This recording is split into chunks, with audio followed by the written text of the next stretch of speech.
welcome to Cox Connections. Brad Grundmeyer, Director of Public Government Affairs for Cox, Louisiana. Thank you so much for tuning into our show. It is election season, and the month of October, much going on, whether it's local, state, regional, etc. A lot of elections taking place, but more so important is the one for Bessie. In this District 1 and 2 have candidates, of course, incumbents that are trying to win back or at least keep the seat, but more so those who are interested in it. The Board of Elementary and Secondary Education does a lot for us, really as far as how the schools are operated and how they really make a difference in our communities. And happy on this segment to be talking about an upcoming candidate forum.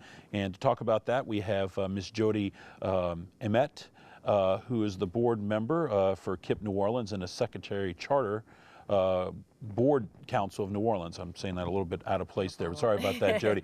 And we have Dana Peterson, who is chair for the Charter Board Council of New Orleans, as well as chair of the board for First Line Schools. Thank you both for coming by here today. Welcome. Thank you for having us. Great to have you here as well.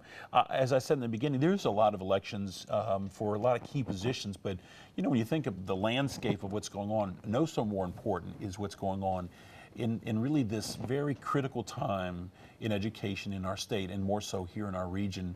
And so when we're looking at candidates in District 1 and 2 predominantly that impact us, it's really important. This is really an important time for us. Well, I think it is. You talked about it earlier. The Bessie Board sets policy. Yes. And the upcoming term, I think, is really going to set the tone for perhaps the next decade in public education in New Orleans. A lot has happened post-Katrina up until now. A lot of improvements, obviously, in educational outcomes and test scores for kids in New Orleans, but things aren't necessarily perfect, but much improved. And I think we got together to put this forum together because we wanted people to really hear from these candidates about what's your vision for continuing the improvement, but also fixing the things that haven't gone exactly right. Absolutely. And the Charter Board Council of New Orleans, tell me a little bit about that. Well, a small group of us got together and we realized we were serving on different charter school boards, like myself with First Line and Jodi, with KIPP. But we all didn't know each other. We weren't interacting with each other on a regular basis. And so I had gotten a call from Carol Asher, who's our vice president now of our Charter Board Council, who chairs Renew Charter Schools.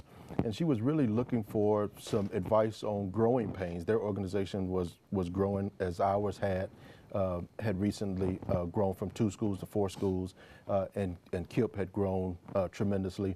And so she wanted some insight on what to expect. So we got together, we started talking, and we decided to say, look, we really need to create a space where more of us can come together, get to know each other, network, share, but also partner when it made sense for us to work together, best practices, and then challenge each other as well when we thought one group or another was doing something that was maybe out of bounds or not necessarily right. And we found a lot of interest with folks wanting to be involved, board leaders, and so we ultimately formed the Charter Board Council. And Jodi, this, as we hear national media, we know from as being locals that live throughout this transformation in education, this is a grand experiment. It's like a petri dish of opportunity experimentation that is definitely nurturing some great fruit, and we've seen the great results of it. But we need to keep on it so we can continue to, evolve it the way we want it to be evolved that makes a difference. Absolutely. It's been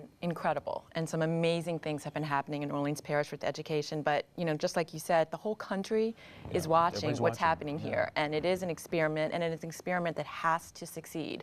And that's why this election is so crucial. And it's amazing that people are paying so much attention to Bessie now. Nobody probably, that was an overlooked election before. So now we're focused on it, and we really care about what these candidates stand for and what they have to say. That's why this forum is so important. Well, everybody, the Bessie Candidate Forum will be on October the 5th, 2011 at Dillard University. Thanks to Dillard for being a gracious host site. It's at 2601 Gentilly Boulevard. It's going to be from 6:30 to 8:30 p.m. Again on October the 5th at the Professional School Building entrance right there at St. Anthony Street at the Guard Gate. Wednesday, October the 5th.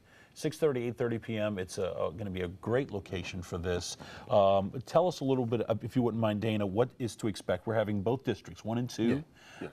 How is the forum going to be? What do you hope to accomplish? And what is the criteria and the setup going to be? Like? So we have a number of candidates from each district. Unfortunately, not all candidates committed, but we do have multiple candidates from each district. They'll all be asked the same sort of the same set of questions. You'll get an opportunity to hear from each candidate and their response to those questions. We'll start it promptly at 6:30. We hope that there'll be a lot of interest, so we ask people to get there early, get in your seats. Yeah. We want to start promptly. We really want the opportunity for parents, community stakeholders, anybody interested to really hear what these candidates' vision for public education in New Orleans is. So we think it'll be a great evening. We do want to extend an extra thank you to Dillard for agreeing to host us on such an important evening and such an important issue. And I think what you also, I think, is important to note is there are many partners that have made this a success, and I think that's really important. There's a long list. If you go through them, I think it's really important because hopefully it will show the community and those who are watching that it's just not obviously the charter board council working on this, that it takes a lot of, if you will, investors who are really concerned and focused on this issue. So let's go through some of the partners, if you don't mind. We have 22 partners, wow, which is really exciting. It's a great collaboration of a number of different nonprofits and organizations in the community. And I forgot to mention also Norman Robinson. Oh yes, moderator. Yes, he's our moderator. Yeah. Seamless plug for WDSU. Yes. No, we're fine with it. Norman does a great job. So yeah, it's we're fantastic. excited. We'd like the hot seat. No, yeah.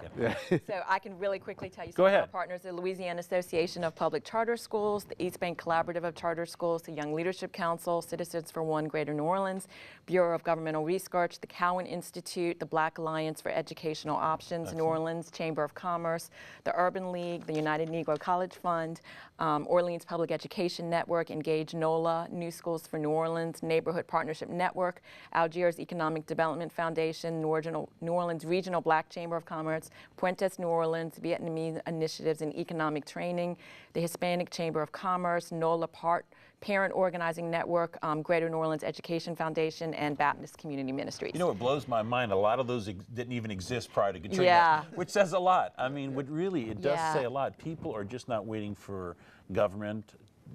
The attitude of I'm throwing money at it, I pay my taxes, not my responsibility. People are literally stepping up, and organizations are really trying to make a difference. I mean, we had lunch and we talked about doing this, and we said, I wonder if there would be any groups that would want to partner with us. And people were just jumping at it, and we worked on the logistics for the evening. We have a contents committee that's put together the questions, PR. So all of these organizations have been great partners, absolutely. and we really appreciate their input. Everybody, just so you know, the Board of Elementary and Secondary Education, District 1, Jim Garvey currently is the incumbent. Been in there for one term, or two terms? I believe it's first term. Yep, but his challengers are Lee Barrios, who will be there, and then Sharon Hewitt, unfortunately will not be coming, so just between those two candidates as of right now for District 1. And then for District 2, we actually have Luella Givens, who is the current incumbent. Her competition will be Kira Orange Jones, Reverend Ferdinand Wallace, and those will be there. But Pat Mattis, who is also a candidate, is not able to attend. But so there will be three in that particular District 2 part of the forum. Right, and it's going to be pertaining to just issues around Orleans Parish. Oh, so the impact of Orleans Parish, right? Yes. So a lot of questions most likely will focus on, I think, the Recovery School District and issues related to it. Because there's still much more to go. I mean, oh, absolutely. So much. I mean, absolutely. You probably have great excitement and great confidence what's taken place, but in looking back, there's still much that needs to be done. Without a doubt. I think we're all proud of the work that we've done. I think we're proud of the work that the students have accomplished in helping to close the achievement gap. But we got so far to go, and you'll see. I think Wednesday night, and what we're really looking for from candidates is how do you continue the improvements? How do you continue the things that have worked? How do you improve upon the things that haven't worked as well as we all would have hoped them to? And so we're excited about it. I think as we were talking before this started, I've never been a part of anything. I think that I felt where I was really making such a difference until I started working with kids in our schools. And you just feel that impact. You see it in their eyes, and it's very satisfying, very rewarding. As you said, we have come so far from the bottom of the barrel, the black eye of public education in this country, to now what many are just watching in just complete amazement of where it's been taken. But when you've gone from so far to where you are today, there's still much more to do, and I think that's just so encouraging. In this forum, everybody is going to be a great opportunity to engage with these BESI members. I'm sorry, candidates, I should say, for districts 1 and 2, and also the nice part about it is, of course, the organization that's put this together, the Charter Board Council of New Orleans, is obviously a nonpartisan, non-endorsing. So Absolutely. there'll be, Yes, you know, unlike the other presidential elections and stuff like that, there'll be no cat fights, which is good. And it's all about substance. And you'll be called out on it. And because we want to talk about results and things that make a difference, right? Absolutely. Well, let's remind everybody again about the upcoming forum. Again, it's on October the 5th, 2011. It's going to be at beautiful Dillard University at their great campus located at 2601 Gentilly Boulevard. The forum will be from 6:30 to 8:30 p.m. and it's going to be in the professional school building entrance at St. Anthony Street at the guard gate. Just go in there and park. We ask that you arrive promptly at 6:30 p.m. So we'll have 2 forums, one for District 1 and then the following for District 2. No charge to come on out. No charge. It's not a charge at all. Is there a website at all that you guys have or more information outside of this that they can go to? Well, you can actually, well, we don't have a website specifically for the event, but you can go to any of the partners' websites and they're posting. And we also have a Twitter handle that you can follow along during the forum, and people will be actually commenting and posting during the forum. It's, so bring your phone with you when you come. That's great. Exactly. Excellent. Exactly. Well, I appreciate it so much, Jodi and Dana. Thank you so much for coming by. Thanks for your passion. Thanks for having for education in the New Orleans area is truly appreciated and also inspiring. Thank you both for coming by. Thank you. All right, everybody, that wraps it up for this segment of Cox Connections. We'll see you next time. Thanks for watching.